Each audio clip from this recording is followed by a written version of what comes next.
Hello friends, welcome to Indian study पर आपका स्वागत है। दोस्तों, आज की इस वीडियो में मैं आप लोगों के लिए UP triple S C PET का इम्पोर्टेंट टेस्ट लेकर के आया हूं, जो कि आपके आने वाले एग्जाम के लिए बेहद इंपॉर्टेंट है। वीडियो को एंड तक जरूर देखिएगा, क्योंकि लास्ट में मैं आपसे क्वेश्चन भी पूछूंगा और उसका आंसर आपको कमेंट बॉक्स में बताना होगा। साथ ही साथ इस वीडियो की पीडीएफ डिस्क्रिप्शन में टेलीग्राम चैनल का लिंक दिया हुआ है, वहां से आप प्राप्त भी कर सकते हैं। चलिए दोस्तों, स्टार्ट करते हैं और देखते हैं पहला क्वेश्चन के निम्नलिखित में से कौन सा कथन सही नहीं है, यानी कि जो गलत है उसका आपको चयन करना है। पहला कथन या ऑप्शन है कि गुप्त शासन में चांदी के सिक्के बड़ी संख्या में जारी किए गए थे। बस यही तो गलत है। क्यों? क्योंकि चंद्रगुप्त द्वितीय ने शक शासकों को पराजित करके गुजरात राज्य को अपने अधीन कर लिया था। ठीक है, लेकिन वहां पर आम मुद्रा जो है वो दैनिक व्यापार के लिए नहीं थी। तो गुप्त काल में चांदी के सिक्के अधिक मात्रा में जारी नहीं किए गए थे। समझ गए? विजय प्रतीक रूप में चांदी के सिक्के जारी तो किए गए थे जब गुजरात विजय इसने हासिल की थी। किसने? चंद्रगुप्त द्वितीय ने। लेकिन बहुत अधिक मात्रा में नहीं किए गए थे। ठीक है, तो पहला ऑप्शन करेक्ट हो जाएगा। हर्षवर्धन के पास कामरूप के शासक भास्कर वर्मा का मैत्री प्रस्ताव लाने वाला दूत कौन था? कामरूप का मतलब आज के असम से है। तो सही आंसर आपका क्या हो जाएगा सर? हंसवेग। तीसरा option correct. Next question, Chauhan वंश के ख्यातिनाम शासक पृथ्वीराज तृतीय का सिंहासरोहण किस स्थान पर हुआ? तो सही आंसर हो जाएगा आपका दिल्ली। दूसरा ऑप्शन करेक्ट हो जाएगा। सिकंदर ए की उपाधि किस सुल्तान ने धारण की थी? सिकंदर ए खुद को कहता था ये। अलाउद्दीन खिलजी। चौथा ऑप्शन यहाँ पर आपका बिल्कुल करेक्ट हो जाएगा। नेक्स्ट क्वेश्चन आपके सामने के दुनिया के नामी मयूर सिंहासन को निम्नलिखित में से किस मुगल इमारत में रखा गया था? बढ़िया क्वेश्चन, जल्दी से बताओ। लाल किले के दीवाने आम में। पहला ऑप्शन यहाँ पर आपका बिल्कुल करेक्ट। निम्नलिखित में से किस मराठा पेशवा के शासनकाल में पानीपत का तृतीय युद्ध हुआ था?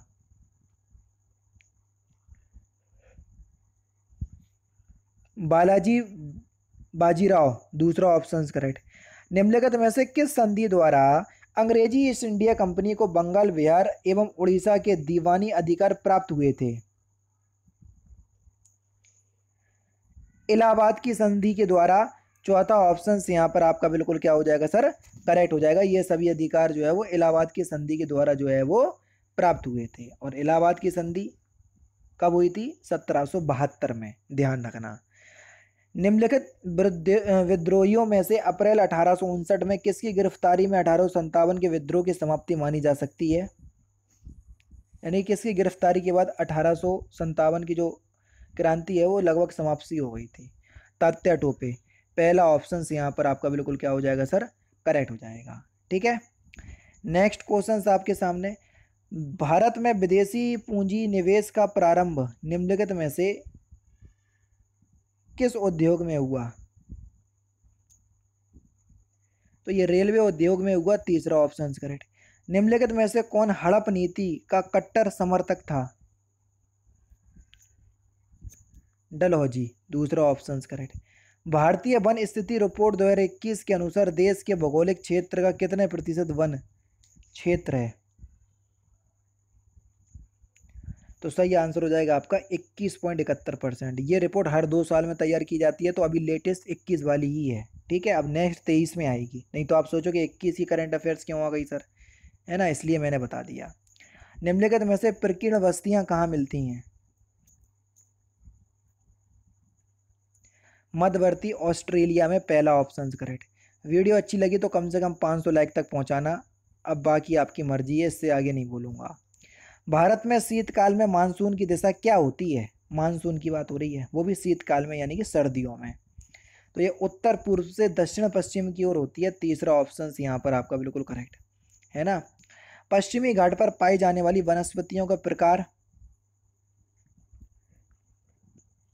तो ये सदाहरित रहती हैं, है ना, क्योंकि यहाँ पर 200 सेंटीमीटर से अधिक वर्षा होती है। जहाँ वर्षा अधिक तो हरियाली ज़्यादा, है ना। चलो, सूची 1 को सूची 2 से मिलाना है। मैंगनीज आपको कहाँ देखने को मिलेगा? वेल्लारी। हीरा? पन्ना मध्य प्रदेश। तामा? तो तामा आपका छिंदवाड़ा। और अबरख हजारीबाग, यानी कि चौथा चौथे से मिलेगा, और चौथा चौथे से एक ही ऑप्शन से मिल रहा है, पहला ऑप्शन। खत्म बात, चौथा ऑप्शन यहाँ पर, पहला ऑप्शन यहाँ पर आपका बिल्कुल करेक्ट। बजट 2022-23 के लिए कितनी वंदे भारत ट्रेन चलाने की घोषणा की गई? तो सही आंसर हो जाएगा आपका 400। दूसरा ऑप्शन यहाँ पर आपका बिल्कुल करेक्ट हो जाएगा। कृषि लागत एवं मूल्य आयोग कहाँ स्थित है? नई दिल्ली, दूसरा ऑप्शन करेक्ट। गिफेन वस्तुएं किसे कहते हैं? मूल्य में कमी, मांग में वृद्धि, मांग में वृद्धि नहीं कमी लाएं, और वृद्धि मांग में कमी नहीं वृद्धि लाएं, इसको कहते हैं गिफेन वस्तुएं, तीसरा ऑप्शन करेक्ट। थोड़ा ये इकोनॉमिकल टर्म्स है तो इसको थोड़ा कम समझा पाऊंगा, देखो क्वेश्चंस आ रहे हैं तो मैं करवा दे रहा हूँ, है ना, नहीं तो आप सोचो कि सर जल्दी से आगे बढ़ गया। बाकी जहाँ क्वेश्चन समझाने वाले होंगे तो रुक करके अच्छे से समझाऊंगा। भारत में जनसंख्या नियंत्रण कार्यक्रम कब शुरू किया गया?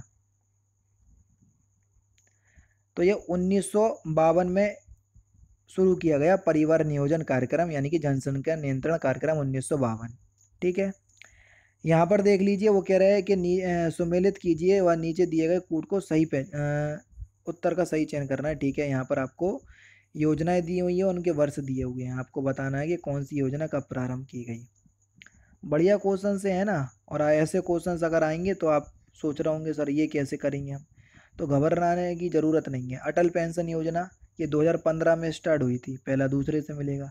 प्रधानमंत्री स्वास्थ्य सुरक्षा योजना ये 2006 में स्टार्ट हुई थी, यानी कि दूसरा तीसरे से मिलेगा। मिशन इंद्रधनुष योजना ये 2014 में स्टार्ट हुई थी, तो यानी कि तीसरा चौथे से मिलेगा। और स्कूल चलो अभियान 2.0 ये अभी 2022 में स्टार्ट किया गया है ना, तो पहला दूसरे से, दूसरा तीसरे से, तीसरा चौथे से, और चौथा पहले से। पहला दूसरे से, दूसरा तीसरे से, तीसरा चौथे से, चौथा पहले से, तीसरा ऑप्शन करेक्ट। नेक्स्ट क्वेश्चन, संसदीय शासन प्रणाली का जन्मदाता किसे माना जाता है? ब्रिटेन को माना जाता है, पहला ऑप्शन करेक्ट। निम्नलिखित में से कौन एक संसदीय प्रणाली का आवश्यक गुण नहीं है? संसदीय प्रणाली का विधायिका और कार्यपालिका का सम्मिश्रण, बिल्कुल। नाम मात्र का राज्याध्यक्ष, बिल्कुल। सामूहिक उत्तरदायित्व, बिल्कुल ठीक है। निश्चित कार्यकाल, तो संसदीय प्रणाली का आवश्यक, संसद में देखो आपका लोकसभा राज्यसभा दोनों शामिल हो जाते हैं। लोकसभा के सदस्यों का निश्चित कार्यकाल हो सकता है, लेकिन राज्यसभा के सदस्यों का तो चलो निश्चित कार्यकाल तो होता है, लेकिन हर 2 वर्ष में 1/3 सदस्य जो है वो नॉमिनेट भी होते रहते हैं, है ना। तो ये निश्चित कार्यकाल जो है वो आपका आवश्यक गुण नहीं होगा, ठीक है, गुण तो है लेकिन आवश्यक नहीं है, तो थोड़ा ध्यान रखना, इन तो आप सोचो, ठीक है। चौथा ऑप्शन करेक्ट हो जाएगा। निम्नलिखित में से कौन सा शोषण के विरुद्ध अधिकार संविधान में परिकल्पित है?